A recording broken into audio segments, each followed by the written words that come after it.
Hi, everybody. Welcome to Cox Connections. Brad Grundmeyer, Director of Public and Government Affairs for Cox, Louisiana. Thank you so much for tuning into our show. In this segment, we're talking about a great initiative that's at St. Anne's Episcopal Church, Anna's Art for Kids, and an extravaganza that's coming up in April to raise some funds and to bring some more awareness. To talk about that, the founder of Anna's Art for Kids, Mr.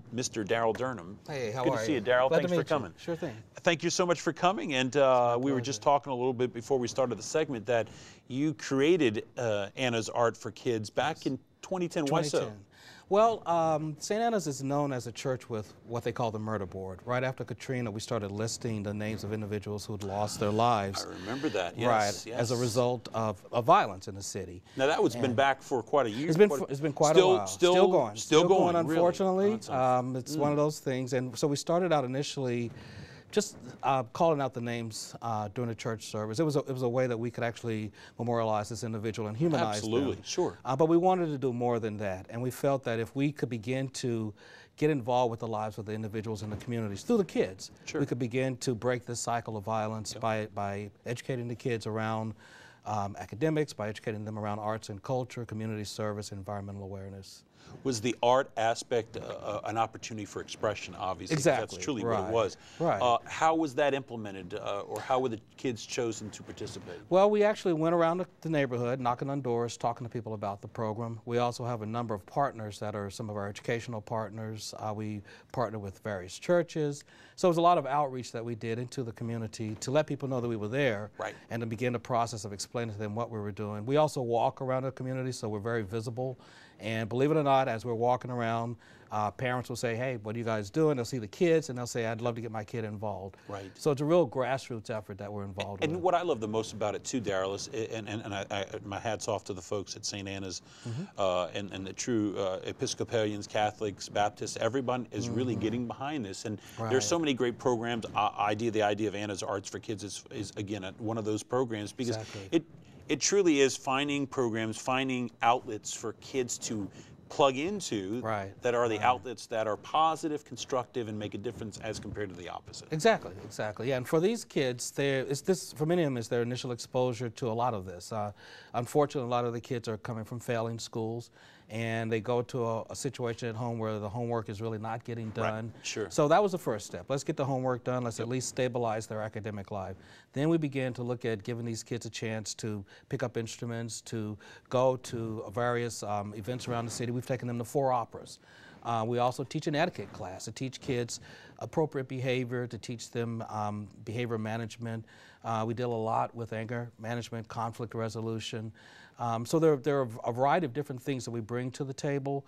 All of these things are kind of like the ingredients that we put in the pot to help develop a well-developed human being. And you know, we have it on countless segments on the show, the importance of finding alternatives to violence, finding alternatives to just blatantly, killing, shooting, stabbing, whatever somebody, and try to raise the level, the bar of what we consider how precious life is. And once you start putting a face and putting that there's someone here and there's a family that cares for that person, and they have worth. And I think we're turning the tide. Am I right? That's critical. Are you guys finding that? We're finding that the normal, what's normal to these kids are blighted properties, drug dealers on the corners, a lot of anger. And so we're trying to say to them that that's not normal. It's not normal to wake up in the morning and to see somebody dealing crack in your neighborhood. It's not normal to see a lot of the blight that has been eliminated in a lot of the communities, but it still exists in some of those communities. This past summer, we had our kids participate in the summer program on Loyola University's campus. And it was really significant because a lot of these kids' families have been in this city for hundreds of years, but we realized that this was the first time that anyone in the history of their family had taken an educational class on the college campus. So all of a sudden they know, hey, I can do this. This is normal. This is not something that's so extreme, and it breaks the barriers down and it gives them the confidence that they need to move forward in a positive way. And it's not unattainable. Exactly. And the nice part about it is, instead of knowing that my world is only 1 block or 4 or 5 block radius, that wow, I can go across town. And it's different, and I have just as much the opportunities to do something and be a part of that only I and myself, or not even my circumstances, hopefully aren't preventing me from aspiring to do something like that. And the other mission that I really want to talk about too is Oportunidades Nola, because right after the storm, there were a lot of Latino immigrants who came to the city to help rebuild the city. And so we started classes to teach them English as a second language. Most of it were men. Now they're bringing their wives and their kids up. And so now they're getting GED classes because they want to become American citizens. They're learning what it means to be an American citizen here in the country. And we're bringing the African American community and the Latino community together, which is a very positive thing, because those two communities, sometimes there's tension. And I think that sometimes that goes stereotypically. It's just we just say they don't get along. And that's right, not exactly. Fair. That's just not the right thinking. And so it seems like you guys are doing the right way of thinking. We're making the right it approach. Happen. That's No great. doubt about that. All of this obviously can't happen without some money. Without the money, no. And you guys have the Dodwell Extravaganza coming in 2012. Tell me about that. Well, we bought this. We figured, okay. It was a cottage. It was actually an old Creole mansion. A mansion, mansion on the corner of Esplanade and Claiborne Avenue. Esplanade and Claiborne.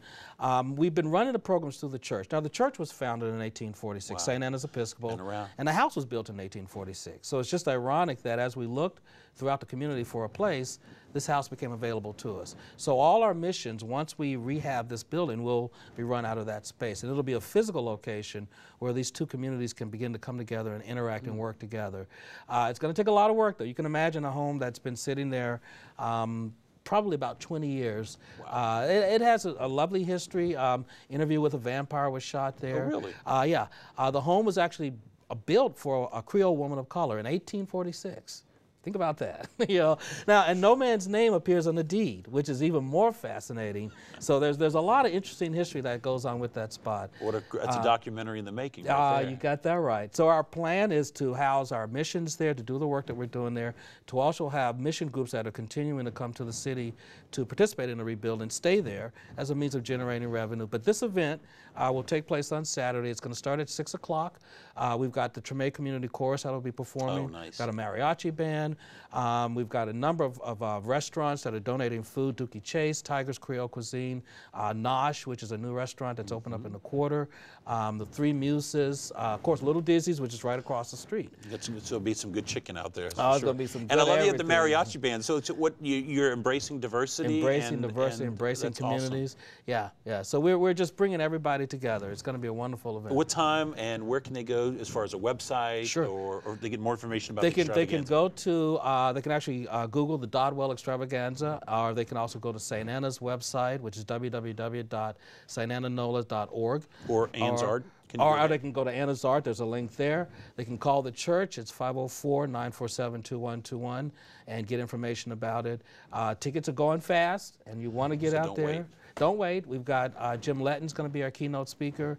Council member Palmer will be there, as well as Council President Jackie Clarkson. Wonderful. So we're excited. It's going to be a great event. Sounds like a home run, Darryl, and I really applaud all the patron St. Anne's Episcopal Church and yourself for what you're doing for the arts for kids. But a great initiative here, and the best of luck for this extravaganza, and raise some needed dollars for programs that are really making an impact. I really appreciate it. Thank you so much. Glad to have you here. It's a pleasure. Same here as All well. right. All right, Darryl. Thanks, everybody. Again, check it out at annasarts.org is one, or go to St. Anne's Episcopal Church as well. Thanks a lot, everybody.